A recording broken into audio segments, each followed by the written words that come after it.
અને તેઓ સતત મળતા રહ્યા છે। હીરાબાને એટલા માટે મળતા હોય છે થોડીક જ વારમાં હીરાબાને મળવા પહોંચશે વડાપ્રધાન મોદી। તો આપને જણાવી દઈએ, ન માત્ર 116 બેઠકો પર પરંતુ સાથે ગુજરાતની 26 બેઠકોની સાથે 4 બેઠકો પર પેટા ચૂંટણી પણ યોજાઈ રહી છે, જેમાં સૌથી પહેલા વાત કરવામાં આવે ધાંગધ્રા બેઠકની, તો અહીંથી પણ ચૂંટણી યોજાશે, જેમાં પરસોત્તમ સાબરિયા અને દિનેશ પટેલ વચ્ચે સીધો જંગ હશે। ઊંઝા બેઠકની વાત કરીએ તો આશાબેન પટેલ અને કાવો પટેલ વચ્ચે સીધો જંગ જામશે, ત્યારે 4 બેઠકો પર પેટા ચૂંટણી યોજાશે। માણાવદરની બેઠક પર જવાહર ચાવડા અને કોંગ્રેસના અરવિંદ લાડાણી વચ્ચે જંગ ખેલાશે। જામનગર ગ્રામ્ય બેઠક પર રાઘવજી પટેલ અને જયંતિ સભાયા છે ઉમેદવાર, અહીંથી પણ આજે પેટા ચૂંટણીમાં સીધી જ થશે આ બંને ઉમેદવારો વચ્ચે ટક્કર। તો એક તરફ 26 લોકસભા બેઠકો માટે ચૂંટણી યોજાઈ રહી છે, ત્યારે ગુજરાતમાં 4 વિધાનસભા બેઠકો માટે પણ પેટા ચૂંટણી યોજાઈ રહી છે, જેમાં માણાવદર, ધાંગધ્રા, જામનગર ગ્રામ્ય અને ઊંઝામાં ચૂંટણી યોજાવા જઈ રહી છે। તમામ ઉમેદવારો અહીં પણ તૈયાર છે, જ્યાં ફરી એક વખત પક્ષ પલટો કરીને ગયેલા ઉમેદવારો માટે આજે જે બેઠક ખાલી પડી હતી તેના માટે ચૂંટણી યોજાઈ રહી છે, ત્યારે આ બેઠકો પરના પણ સમાચારો સતત આપણા સુધી પહોંચાડતા રહીશું। અહીં પણ ખરાખરીનો જંગ જામવાનો છે।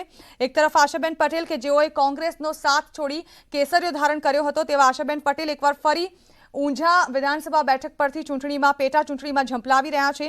રાઘવજી પટેલની વાત કરીએ તો તેઓ પણ જામનગર ગ્રામ્યમાં ભાજપના ઉમેદવાર છે।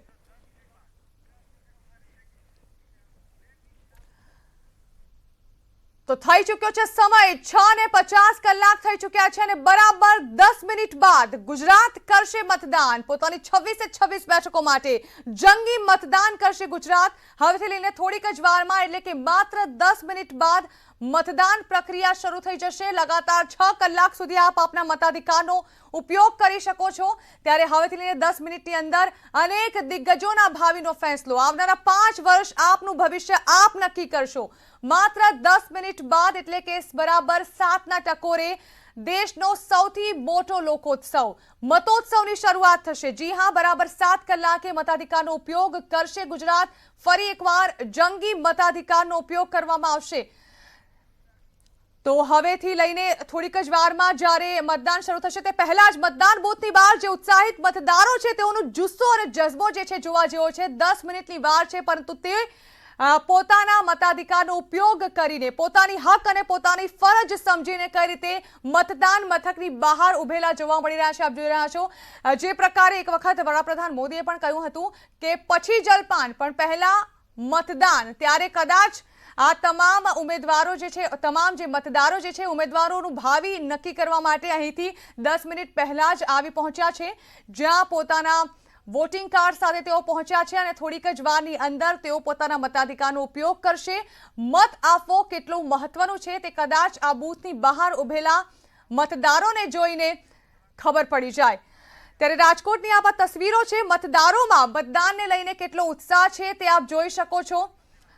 તો દેશના અન્ય રાજ્યોમાં પણ આ જ પ્રકારે માહોલ જોવા મળી રહ્યો છે, જ્યાં ચૂંટણી અધિકારીઓ પહોંચી ચૂક્યા છે, બૂથ અધિકારીઓ પહોંચી ચૂક્યા છે અને તેમની બહાર જે મતદારો જે છે તે લાંબી કતારો લગાવીને ઊભા છે। રાજકોટની આ તસવીરો, રાજકોટના મતદારો કેટલા ઉત્સાહિત છે તે દેખાઈ જાય છે દ્રશ્યો પરથી। રાજકોટ જે છે તે હોમટાઉન છે મુખ્યમંત્રી વિજય રૂપાણીનું। થોડીક જ વારમાં મુખ્યમંત્રી પણ પોતાના મતાધિકારનો ઉપયોગ કરશે તે પહેલા રાજકોટ વાસીઓ જે તેમનો ઉત્સાહ છે ચરમસીમાએ, આજનો જે તહેવાર છે તેઓ તહેવાર ઉજવી લેવા માંગે છે, આ તક ચૂકવા નથી માંગતા, કારણ કે આ તક ફરી એકવાર આવશે 5 વર્ષ બાદ।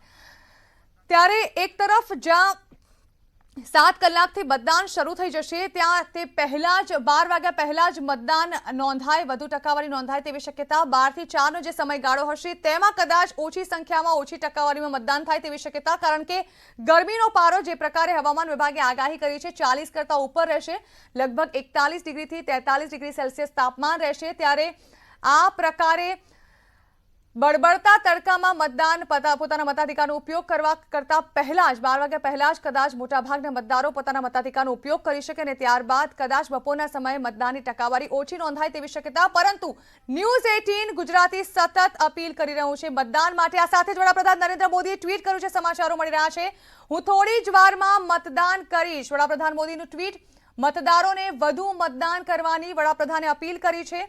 તેઓએ જણાવ્યું છે કે તેઓ થોડી જ વારમાં પોતાના મતાધિકારનો ઉપયોગ કરશે, હું થોડી જ વારમાં મતદાન કરીશ તેવું ટ્વીટ વડાપ્રધાન મોદી દ્વારા કરવામાં આવ્યું છે અને તમામ મતદારોને મતદાન કરવાની અપીલ પણ કરવામાં આવી છે। ઉલ્લેખનીય છે કે સવારે 7:30 કલાકે તેઓ પોતાના પોલિંગ બૂથ પર પહોંચશે, જ્યાં તેઓ રાણીપના નિશાન શાળામાં મતદાન કરશે। તે પહેલા તેઓએ ટ્વીટ કરી જાણકારી આપી।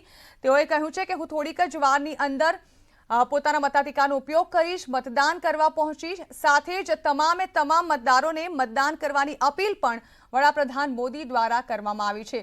વડાપ્રધાન મોદીએ ટ્વિટર હેન્ડલ પરથી જે પ્રકારે ટ્વીટ કર્યું છે, તમામ મતદારોને જંગી મતદાન કરવા માટે અપીલ પણ કરી છે અને સાથે જ પોતે પણ પોતાના મતાધિકારનો ઉપયોગ ટૂંક જ સમયની અંદર કરશે। થોડી જ વારમાં તેઓ મતદાન કરશે, તે પ્રકારનો ઉલ્લેખ તેઓ પોતાના ટ્વિટર હેન્ડલ પર કરી ચૂક્યા છે। વડાપ્રધાન લગભગ 7:30 કલાકે પોતાના મતાધિકારનો ઉપયોગ કરે તેવી શક્યતાઓ જતાવવામાં આવી રહી છે। તેઓ 7:30 કલાકે બૂથ પર પહોંચી જશે રાણીપની નિશાન શાળા ખાતે, જ્યાં તેઓ પોતાના મતાધિકારનો ઉપયોગ કરશે। ગત વિધાનસભામાં જે પ્રકારે દ્રશ્યો જોવા મળ્યા હતા, તેઓ કતારોમાં ઊભા હતા અને પોતે મતાધિકારનો ઉપયોગ કર્યો હતો।